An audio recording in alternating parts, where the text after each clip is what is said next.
Hi, I'm Miss Kim. I'm the Art Link instructor at the Music Connection Conservatory of Music and Art. And guess what time it is today? It's time to make a Father's Day gift. We are going to make a clock. So let's begin. Hi, it's Miss Kim. Okay, let's start with the project of making the Father's Day clock. So here are some of the materials you'll be needing for this project. I have a clock here that I made, as you can see, and on the back this is a good space for a nail to go to hang up the clock, or you could simply lean it against the wall somewhere. It doesn't really matter either way. There's one battery in here, so it is a clock, all functioning. As you can see, the second hand moving. So what I did was I took this clock apart. You can buy a clock like this. It's a plastic, inexpensive clock at any store just about, or you can go online. Let your parents help you with that. But I went with a basic black clock. That matches just about everything. And I took it apart, and you can have your parents help you with that. And simply, this was within this clock before. I took it out, and I used mixed media paper for mine, and I put it on the paper. Using a pencil, I traced around my face of my clock that's shown here, and I took this away, cut it out with scissors, and here you have that circle that I used to do the artwork on.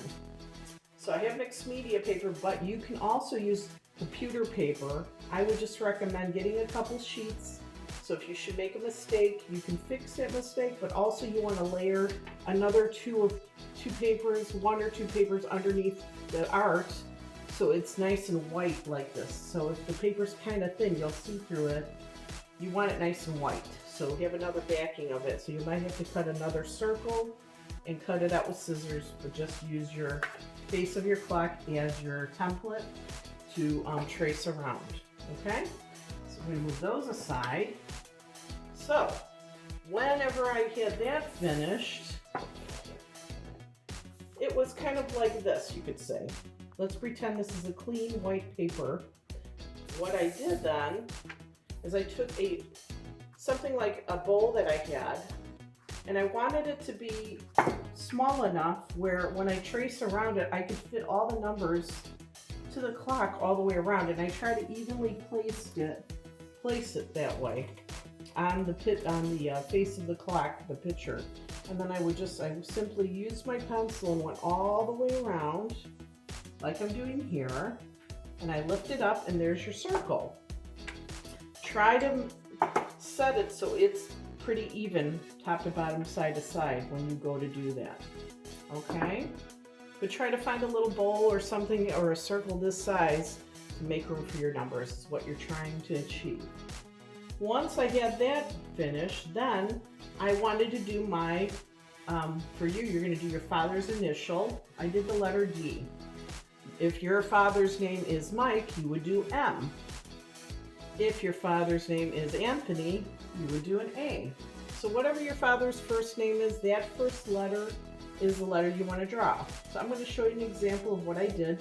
So I simply did a drawing with the D. And if you need like a ruler for the straight line, you can use that. And then I made a big bubble out like this for the D, for the initial for a Father's Day gift. And then I went down like this again, and I bubbled out again like that with a pencil. If you make a mistake, you have the eraser. You can erase it and fix it if you need to. Okay, so that is, you can do that.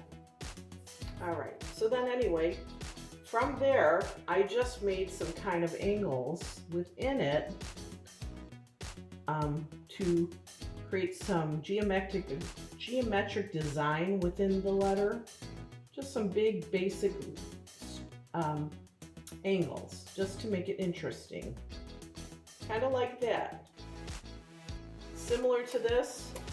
And then I simply used a thin marker, a fine tip marker. I used a Sharpie, and I simply wrote drew the lines in on the initial. So let's pretend I did the whole thing already with this. okay? And the lines within each. If you need a ruler, go ahead and use a ruler. Then I took a thicker marker like this, and I widened this part of the initial all the way around too. I'm going to show you on this one in case this bleeds through. So let's pretend I have the D here again. All right, this is a quick example.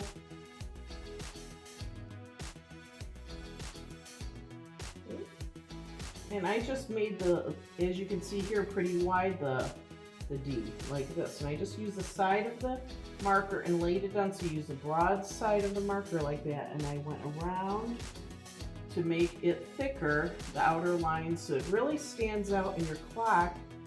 Instead of thin lines, you want thicker lines. Okay, like this. And take your time. And I had a little white spot, so I just kind of lined it, put the black ink right in there.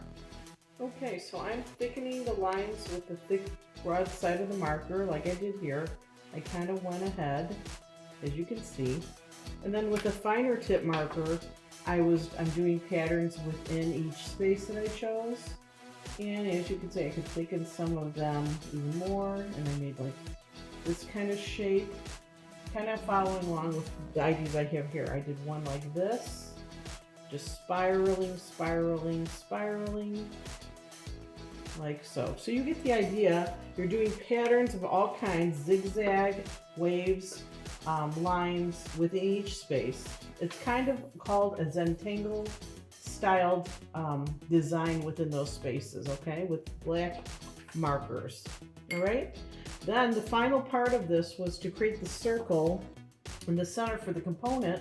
So you simply, if you can picture, I used the nail, and I used it like this. Pretend the paper was here.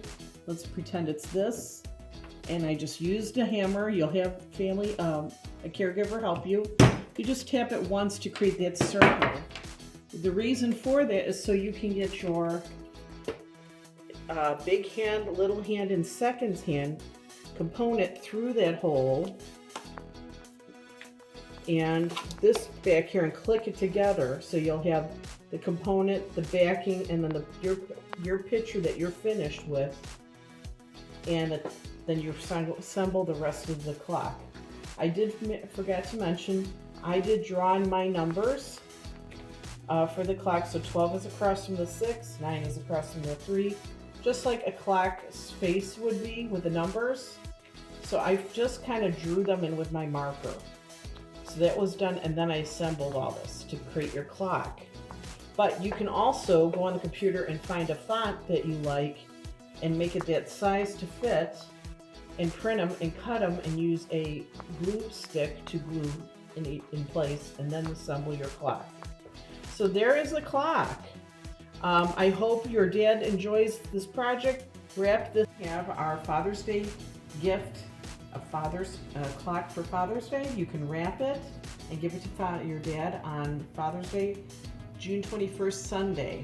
So I hope he enjoys the project that you make. It's functional art. And this is Miss Kim signing off for now. Bye.